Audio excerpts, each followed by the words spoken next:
आज हम alternating series में एक रिजल्ट देखते हैं। लास्ट क्लास में हमने इसमें जो है इसकी कन्वर्जेंस देखी थी। तो अब एक रिजल्ट है जो कि ये है।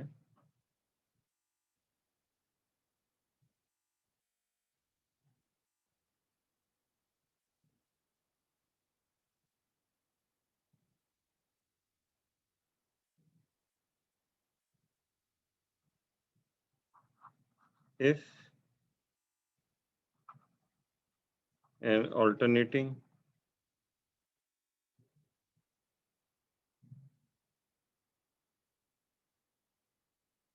series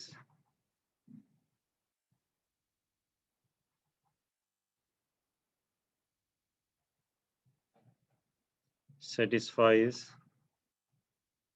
the hypothesis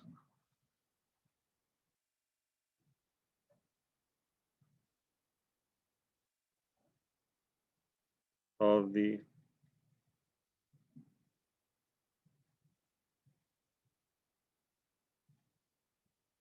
alternating series test, जो हमने लास्ट क्लास में पढ़ा था।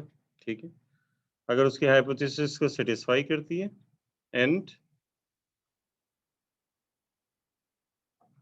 इफ एस इज दी, यानी कि वो कन्वर्ज करती है, इसका मतलब है। तो इसका मतलब है कि हम इसका सम कंप्यूट कर सकते हैं किसी तरीके से। तो if S is the sum of the series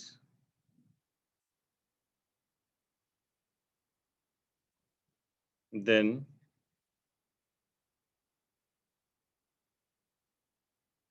A S lies between any two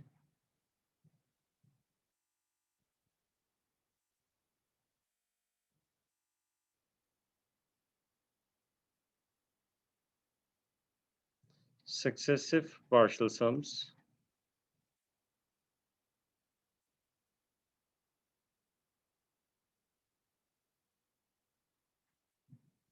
that is either Sn S is less than or equal to Sn plus 1, यानी ये पूरी सीरीज का सम है, जबकि ये आपके पास Sn और Sn प्लस 1 ये दो पार्शियल सम्स हैं।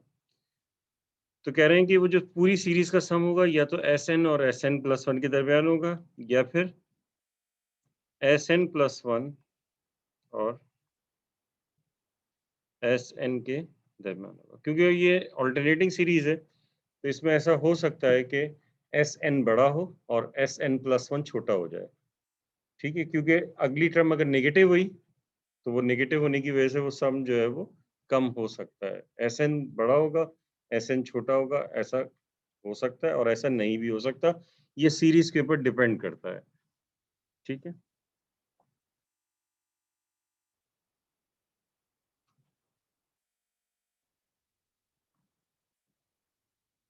डिपेंडिंग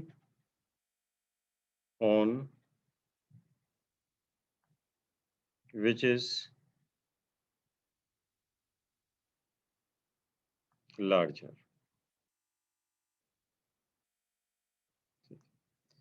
इसका बी पार्ट देखते हैं।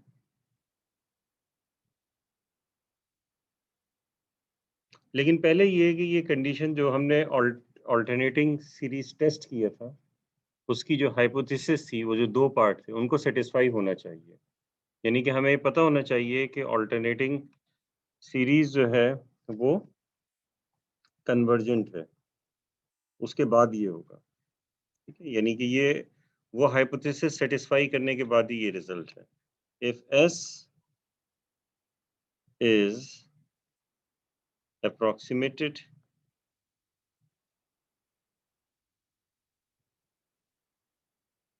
by Sn then the absolute error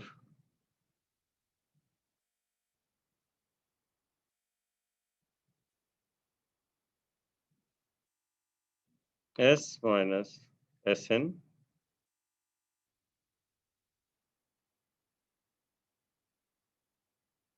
satisfies S minus Sn is less than or equal to an plus 1।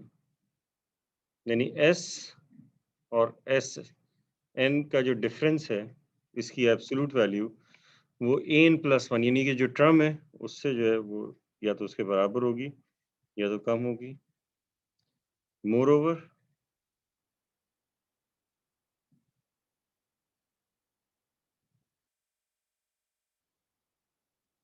the sign of the error S minus Sn is the same as that of the coefficient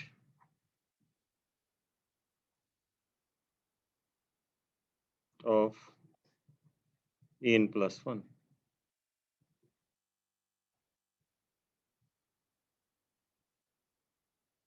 ठीक, ये हमारे पास जो है result है। ठीक है, अब हम सीरीज को देखते हैं कि हमारे पास जो है वो डिफरेंट से जो है अल्टरनेटिंग सीरीज हमने देखी है। वालेकुम सलाम जी। तो इसका जो बी पार्ट है इसमें कह रहे हैं कि if S is approximated by S N. देखिए एस जो है वो हमारे पास sum up to S N जो है वो sum up to partial sum है अप टू nth टर्म, और एस एन प्लस 1 जो है वो हमारे पास पार्शियल सम है up to S N plus 1। ठीक है, अगर हम जो है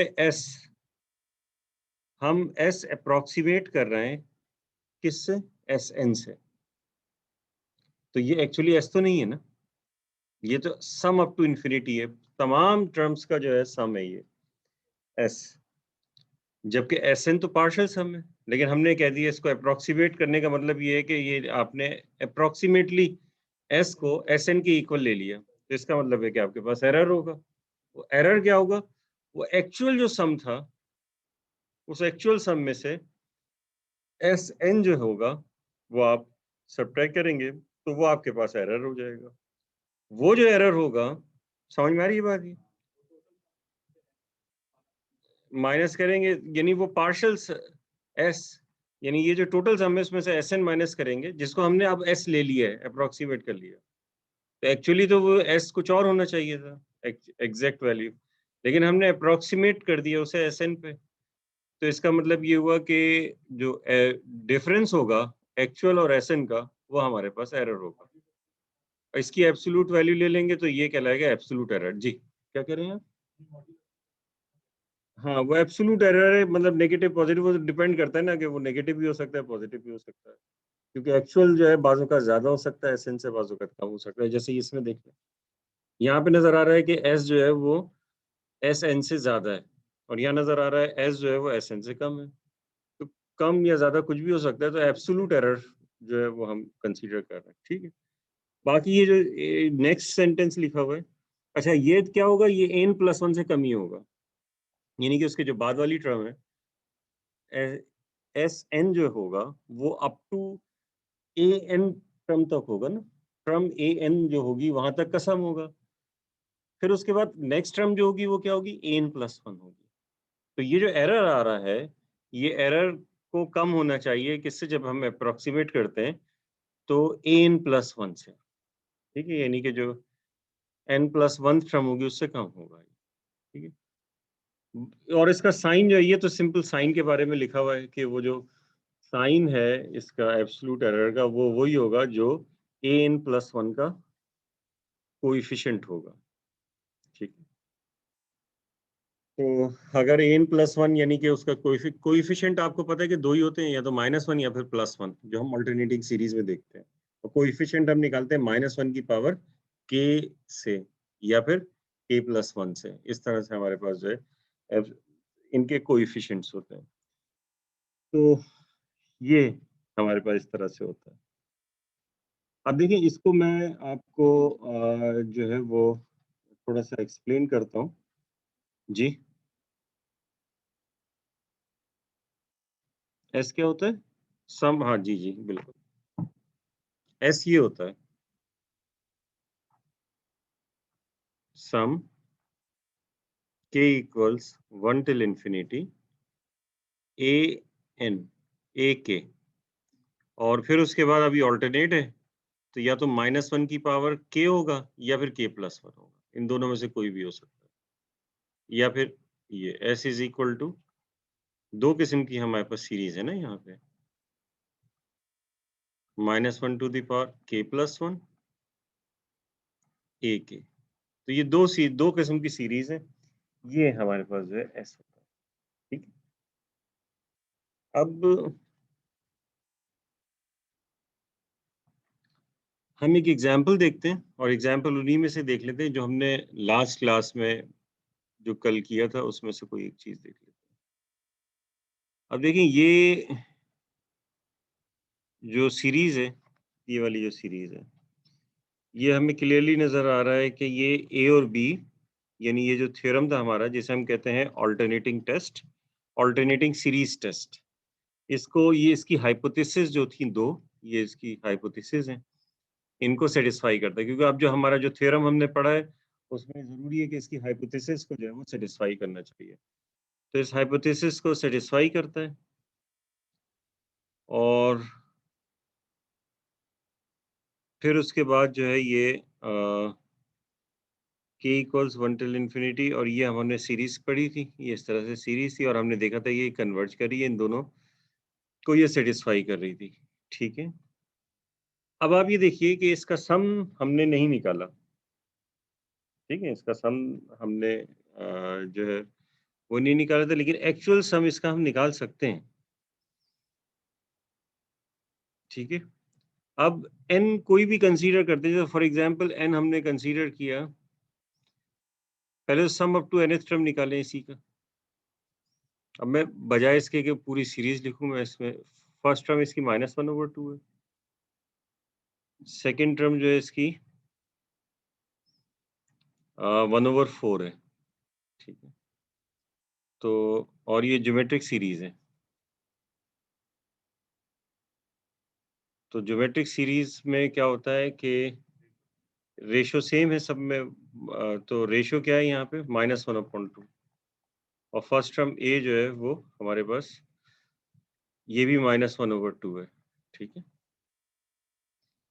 तो जो sum up to nth term यानी पार्शियल सम निकालना है अप टू nth टर्म, ये हमारे पास फॉर्मूला होता है a into 1 minus r to the power n divided by 1 minus r। तो -1/2 1 माइनस जी। तो अब आप बताएं कब आप लेते थे 1 माइनस r, और कब r-1, यहाँ क्या लेंगे, क्या लेते थे, और फिर लेस देन 1 में क्या लेते थे, तो यहाँ क्या ले रहा हूँ मैं, सही ले रहा हूँ ना मैं, ठीक है, डिवाइडेड बाई 1 -1, ठीक है। तो ये आपके पास आ जाएगा 3/2 जी। ये था ना, ये जो है एक फॉर्मूला होता था इस तरह से, Sn equals a times 1 minus r to the power n over 1 minus r, और Sn is equal to a times r to the power n minus 1 over r-1। जब r की वैल्यू 1 से बड़ी होती थी तो ये लिखते थे ताकि r-1 पॉजिटिव आ जाए, और जब लेस देन 1 होती थी तो ये फॉर्मूला यूज करते थे। r -1/2 इसका मतलब है लेस देन 1 है तो ये फॉर्मूला यूज कर दिया। जाहिर है वो यूज किया मैंने। r ग्रेटर देन 1 पे कन्वर्ज ही नहीं होता। नहीं, अगर जो है वो हमें जो है जो सीरीज दी होगी वो देखेंगे ना क्या दी हुई है। तो हमें यही अरे तो सीरीज हमेशा आर थोड़ी होगा उसमें, वो तो ज्योमेट्रिक सीरीज होने के ऊपर है ना। तो ज्योमेट्रिक सीरीज जरूरी थोड़ी हो, ये तो ये मैंने एग्जांपल ज्योमेट्रिक सीरीज की दी है। अगर ज्योमेट्रिक सीरीज दी है चले आपने, ठीक है, वो कन्वर्ज ही नहीं करेगा। तो ये हो जाएगा,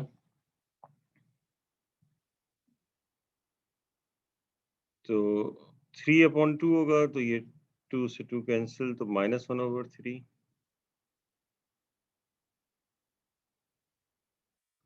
1 minus -1/2 to the power n, ये हमारे पास है। ठीक है, अब अगर हम देखें इसे तो हमारे पास जो है वो सम इसका डायरेक्ट निकाल सकते हैं। तो सम क्या होगा, -1/2 डिवाइडेड बाई 1 माइनस -1/2। ठीक है, यानी कि इसी की या तो लिमिट ले ले, limit n approaches to infinity.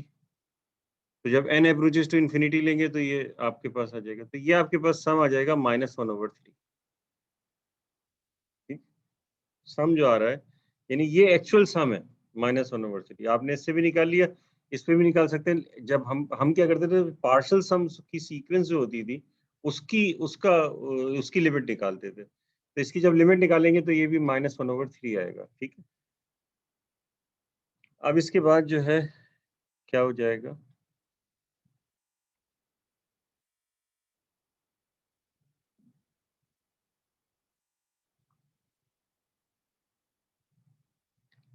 s -1/3 हमारे पास आ गया है। ठीक है, अब अगर हम फॉर एग्जांपल n लेते हैं, ऐसी कंसीडर करते हैं n हम 10 कंसीडर करते हैं, n की value for example 10 consider sum of first 10 terms.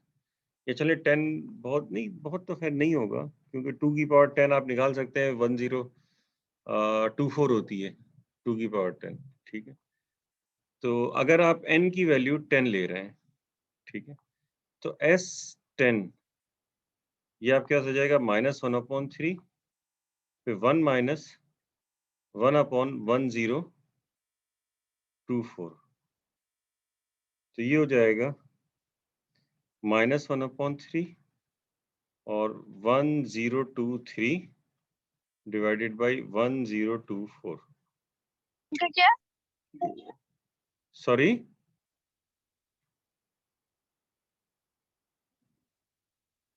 कुछ पूछना है आपको भाई? नहीं सर, सॉरी, गलती से हो गया था। अच्छा चलें, ठीक है, कोई बात नहीं, ओके। अच्छा, अब इसके बाद इसके फ्रैक्शन उसमें निकाल देते हैं, डेसिमल फ्रैक्शन में कितना आ रहा है, 0.333। और भी एक दो बता दें डिजिट, बस 00। चलें ठीक है भाई, इतना काफी है। ठीक है, नहीं कुछ हाँ बताएं ना, क्योंकि ये भी तो एक्चुअली तो ये भी तो 0.33 जाएगा। और आगे बताएं कितना है, 0078125। हमें चाहिए था n और छोटा ले लेते तो जरा ज्यादा अच्छा नजर आता, लेकिन बहरहाल इससे भी अब देख सकते हैं। और अगर हम जो है वो यानी कि S10 हमने निकाल लिया, अब S11 निकालते हैं। तो S11 जो है वो क्या होगा, -1। तो ये लेकिन जब हम निकालेंगे ना तो ये माइनस नहीं होगा, प्लस हो जाएगा, 1 प्लस 1/2048 हो जाएगा। ठीक है, क्योंकि वो ऑड पावर है। तो ये हो जाएगा -1/3 2049 डिवाइडेड बाई 2048। अब ये देखें कितना आ रहा है, 0.3334609। ठीक है। अब देखिए हमारे पास अब यहाँ पर ये ए को गौर से देखिए, जो एक्चुअल सम है ए क्या बताता है कि एक्चुअल सम या तो एस एन और एस एन प्लस वन के दरमियान होगा, या फिर एस एन प्लस वन और एस एन के दरमियान होगा। दरमियान का एग्जैक्ट बीच में नहीं, मतलब उससे एक ज्यादा और एक उससे कम। अब आप यहाँ देखिए कि एक्चुअल सम है, इसको भी पॉइंट में लिख देते हैं, -0.333333। ठीक है, हमने कितने डिजिट लिए, 1 2 3 4 5 6 7, 1 2 3 4 5 6 7। ठीक है, 1 2 3 4 5 6 7। हम इसको क्या करते हैं, 1 कर देते हैं ना, 7 डिजिट सब में ले रहे हैं। तो देखिए जो एस हमारे पास आ रहा है -0.3333।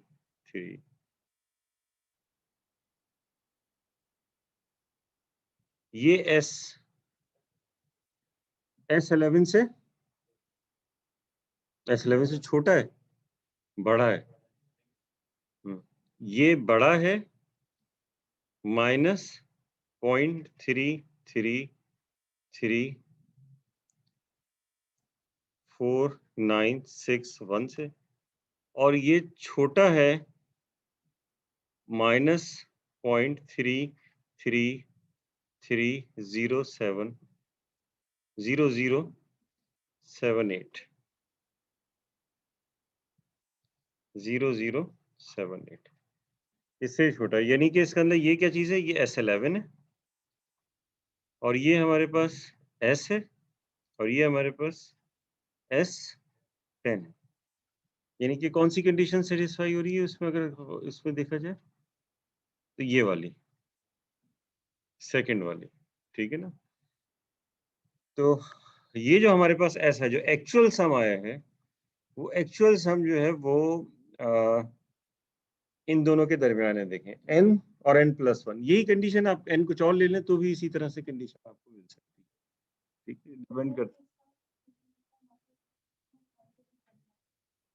नहीं इस, हाँ ये इसके मकसद ये कि ये थ्योरम की करेक्टनेस में बता रहा हूँ, मतलब कि थ्योरम को जस्टिफाई कर रहा हूँ, एक एग्जाम, इसका प्रूव नहीं कर रहे हैं हम। तो ये मैं आपको एक एग्जाम्पल के थ्रू बता रहा हूँ कि ये देखें इस तरह से हमारे पास सीरीज, यानी कि जो स्टेटमेंट है वो स्टेटमेंट आपको ये बता रहा है, ये समझाना चाह रहा हूँ मैं इस एग्जाम्पल के थ्रू, ये मकसद है। ठीक,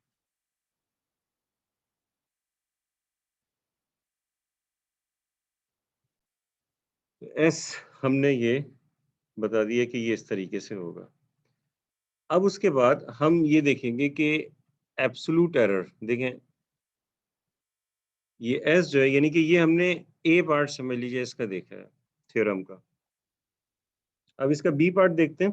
तो एब्सोल्यूट एरर की जब हम बात करेंगे, तो एब्सोल्यूट एरर तो एस हमारे पास था और एस एन था, तो S minus S n compute कीजिए, 7 डिजिट्स तक हम ले रहे हैं। ठीक है, तो एस हमारे पास है -0.333333, फिर माइनस माइनस 0.333078।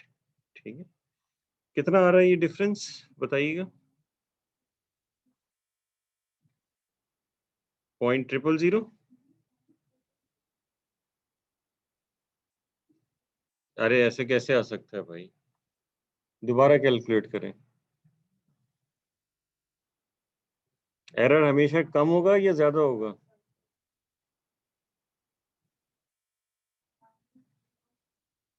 माइनस पॉइंट जी 32255।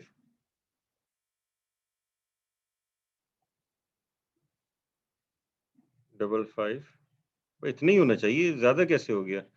1 2 3 4 5 6 7, 1 2 3 4 5 6 7, 1 2 3 4 5 6 7, भाई यहीं तक होना चाहिए।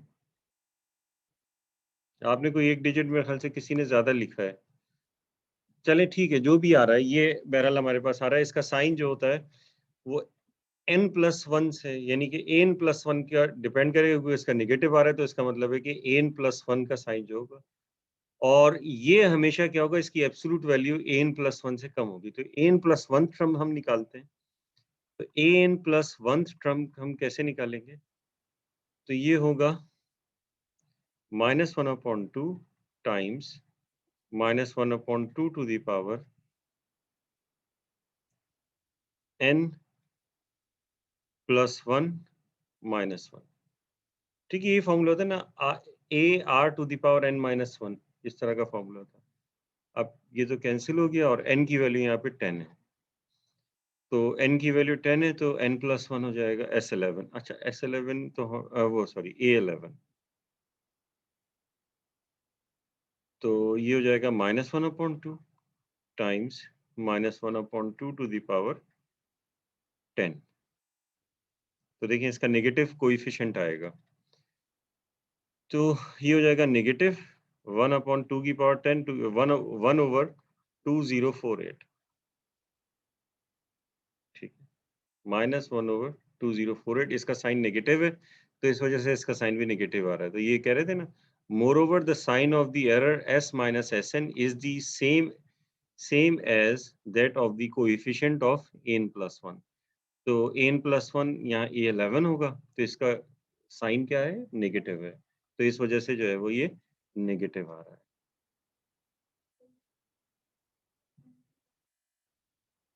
n+1 की टर्म कैसे बनाई? अच्छा एक मिनट में बताता हूँ आपको, एक मिनट में।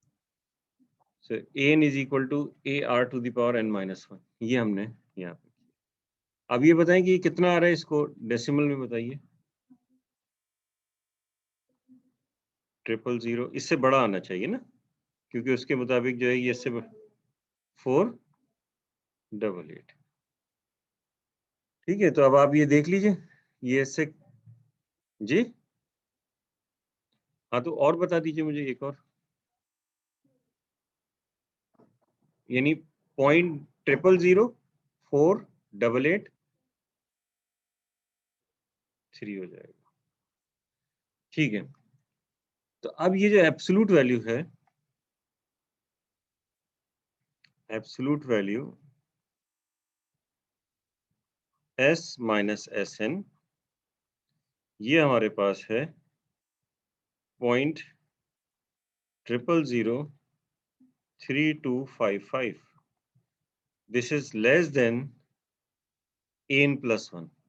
अब क्योंकि यहाँ n+1 लेते हैं विदाउट कोएफिशिएंट, कोएफिशिएंट सिर्फ साइन होता है, तो दिस इज लेस देन 0.004883। ठीक है, तो ये हमारे पास जो है ये भी इसने जो है वेरीफाई कर दिया। जी, यहाँ तो कोई प्रॉब्लम इस चीज में?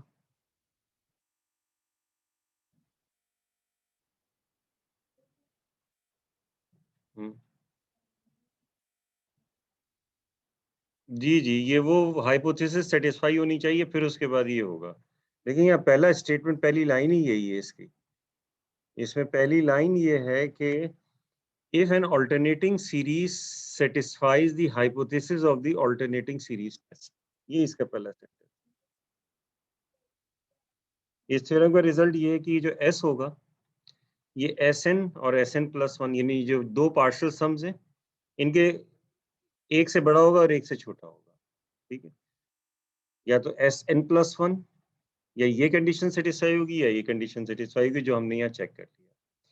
फिर उसके बाद जो एब्सोल्यूट एरर होगा वो n+1 से छोटा होगा या बराबर होगा एटलीस्ट, और उसका साइन जो होगा वो वही होगा जो n+1 का कोएफिशिएंट है, तो हमने वो भी चेक कर लिया। ठीक, कन्वर्जेंस, ये डाइवर्जेंस है ही नहीं है, यानी कि अगर आप ये कह रहे हैं कि हाइपोथेसिस अल्टरनेटिंग सीरीज टेस्ट की हाइपोथेसिस को सेटिस्फाई करने वालों के लिए ये आप थ्योरम अप्लाई करेंगे, तो इसका मतलब आपको पता है कि वो सीरीज कन्वर्ज कर रही है। तो कन्वर्ज कर रही है तो उसके बाद, क्योंकि कन्वर्ज हमें ये तो पता चल जाता है कि सीरीज कन्वर्ज कर रही है या नहीं कर रही, लेकिन उसके बाद उसका सम निकालना मुश्किल होता है। जब सम निकालना मुश्किल होता है तो हम ये कर सकते हैं कि उनके पार्शियल सम्स निकाल सकते हैं और फिर पार्शियल सम्स निकालने के बाद उसको अप्रोक्सीमेट करते हैं। तो यहाँ तो हमें एक्चुअल पता था इसका, लेकिन इसका जो एडवांटेज ये होगा कि जब हम एस एन निकाल लेंगे तो एस एन निकालने के बाद उसको हम अप्रोक्सीमेट कर देंगे।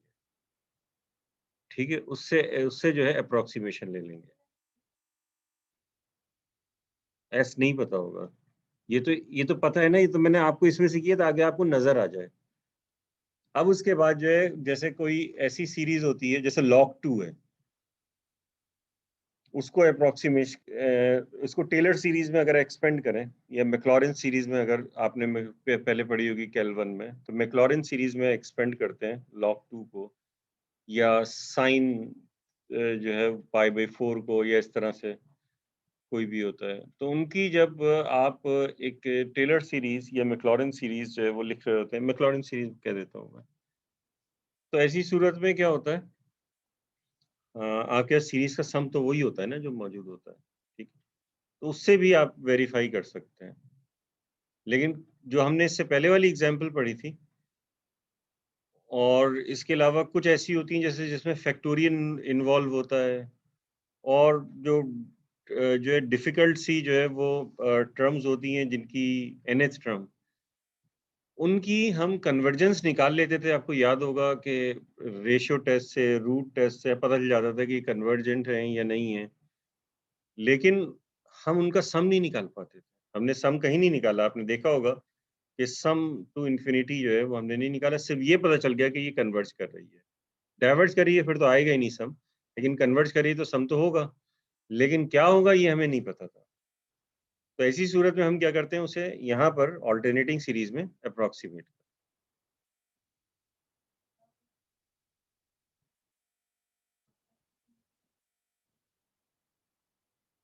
ये ऑल्टरनेटिंग के लिए है, ठीक है, और हमें ये ऑल्टरनेटिंग, देखिए ये ऑल्टरनेटिंग है, तो ऑल्टरनेटिंग सीरीज टेस्ट से हमें पता चल जाएगा कन्वर्जेंट है। जब इससे पहले वाला जो टेस्ट है ऑल्टरनेटिंग सीरीज टेस्ट से पता चल गया कि कन्वर्जेंट है, तो फिर आप ये अप्लाई कर सकते हैं। समझ में आ रही है बात? कोई और टेस्ट करने की जरूरत नहीं है इसमें।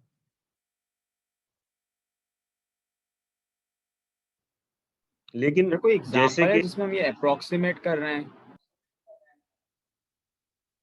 वो वही तो कराऊंगा फिर मैं अब आपको, ठीक है, वही मैं कराऊंगा, लेकिन उससे पहले जो है वो आपको एक काम करना पड़ेगा। अमान, आप ऑनलाइन हैं?